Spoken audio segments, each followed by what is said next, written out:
Hello and welcome to my presentation on disproportionality in special education identification and placement of English language learners by Amanda Sullivan.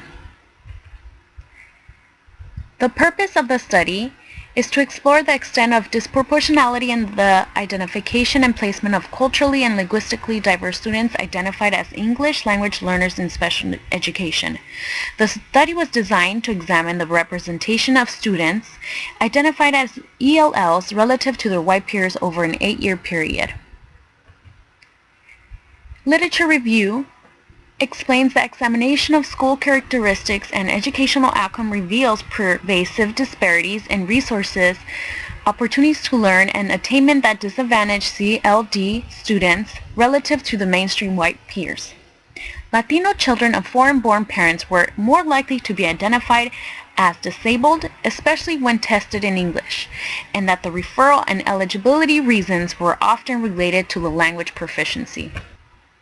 Researchers have examined many factors implicated in the disproportionate representation of racial minority students in special education and have demonstrated that no one factor alone explains disproportionality. Some factors include demographics, academic variables, and child poverty.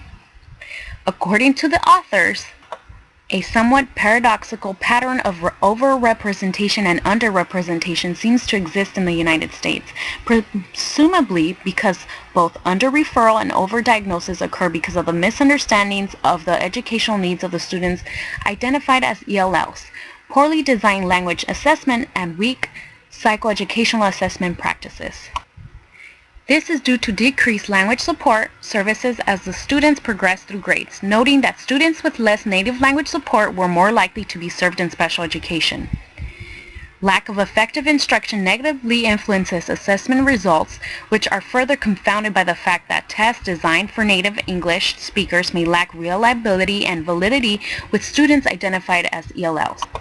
For many practitioners, the distinction between emergent English proficiency and disability can be a difficult one to make. It is common for language acquisition to be confused with learning problems. Educational professionals often find it difficult to meet the requirements of special education